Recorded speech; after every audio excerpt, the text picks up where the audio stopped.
Skip down to verse 3.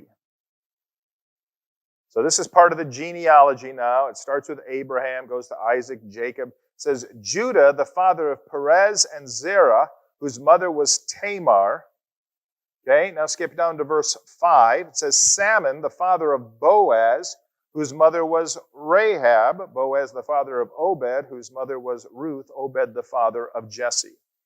Now, there are two women mentioned in those verses that there's three mentioned.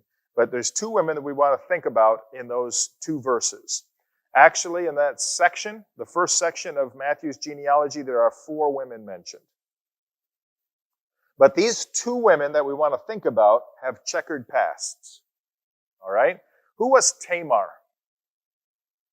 Anybody remember the story of Tamar? Keep a finger here and turn to Genesis chapter 38. Talks about Judah left his brothers and went down to stay with a man of Adullam named Hira. And there he met the daughter of a Canaanite man named Shua. He married her, made love to her. She became pregnant, gave birth to a son. The son's name was She conceived again, gave birth to another son. His name was Onan. She gave birth to still another son. His name was Shelah. It was at Kazib that she gave birth to him. It says, so Judah got a wife for his son his firstborn, and her name was Tamar. But Judah's firstborn, was wicked in the Lord's sight, so the Lord put him to death. And then it says, Judah said to Onan, sleep with your brother's wife, and fulfill her duty to her as a brother-in-law to raise up offspring for your brother. But Onan knew that the child would not be his. Did we pass over some? Okay.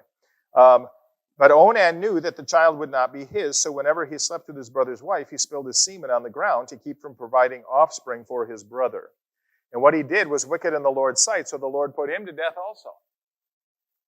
So Judah said to his daughter-in-law Tamar, just hang on, I got another son coming up. He's young, but if you'll wait till he grows up, I'll give him to you, or I'll give you to him, and you can have a son with him. Verse 12. After a long time, Judah's wife, the daughter of Shua, died. When Judah had recovered from his grief, he went up to Timnah to the men who were shearing his sheep, and his friend Hira, the Adullamite, went with him.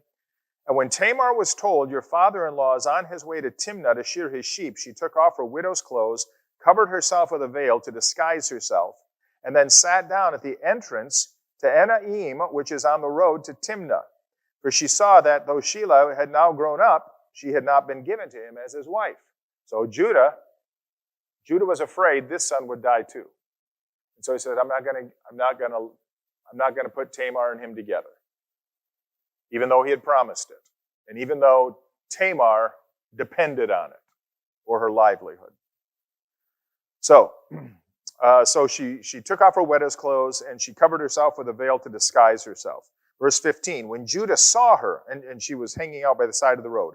When Judah saw her, he thought she was a prostitute, for she had covered her face. Not realizing that she was his daughter-in-law, he went over to her by the roadside and said, come now, let me sleep with you. And what will you give me to sleep with you, she asked. I'll send you a young goat from my flock, he said. Will you give me something as a pledge until you send it, she asked. He said, what pledge should I give you? Your seal and its cord and the staff in your hand, she answered. So he gave them to her and slept with her, and she became pregnant by him. After she left, she took off her veil and put on her widow's clothes again.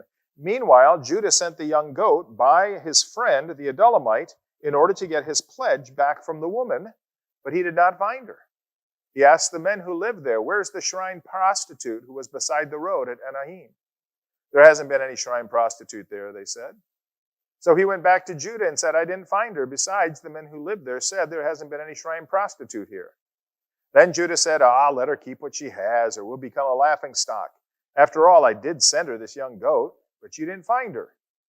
About 3 months later, Judah was told, your daughter-in-law Tamar is guilty of prostitution, and as a result, she's now pregnant. Judah said, bring her out and have her burned to death. As she was being brought out, she sent a message to her father-in-law, I am pregnant by the man who owns these, she said. And she added, see if you recognize whose seal and cord and staff these are. Judah recognized them and said, she is more righteous than I, since I wouldn't give her to my son Shelah. And he did not sleep with her again. And when the time came for her to give birth, there were twin boys in her womb. As she was giving birth, one of them put out his hand. So the midwife took a scarlet thread and tied it on his wrist and said, "This one came out first." But when he drew back his hand, his brother came out, and she said, "So this is how you've broken out." And he was named Perez. Then his brother, who had the scarlet thread on his wrist, came out, and he was named Zerah. So the line of Jesus came through an incestuous, or nearly incestuous, birth. I don't know if father-in-law, daughter-in-law, I don't know if technically that's incestuous or not.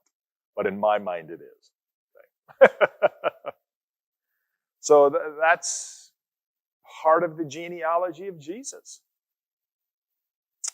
Well, back in Matthew then, we have another woman. The next one mentioned is Rahab. Who was Rahab? The spies went in to search out Jericho, see what it was, what it would take to gain victory over Jericho. And Rahab was a spy there. And she hid the spies. The king had gotten word that spies were coming to investigate, and he got his military around, and they searched for the spies. They couldn't find them because Rahab was hiding them up under some flax on the roof of her house. And then she ended up joining the Israelites. So she became the great-great-grandmother of David. Great-great-grandmother of David was a prostitute. But in these verses, it's not just certain women in the genealogy who have skeletons in their closet, because it goes down and it talks about David was the father of Solomon, whose mother had been Uriah's wife. What's that story? David and Bathsheba. Remember, it says that it was the time of the year when the kings go off to war, and David stayed back in the city. And he was up on the roof of the palace at night,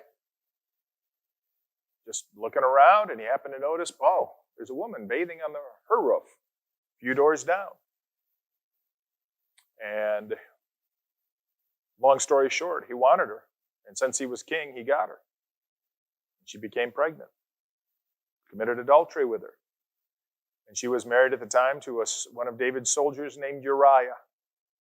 And to try and cover up his sin, he had Uriah come back from the front lines of the battle, figuring that he would sleep with his wife, and then everybody would think, this is Uriah's child.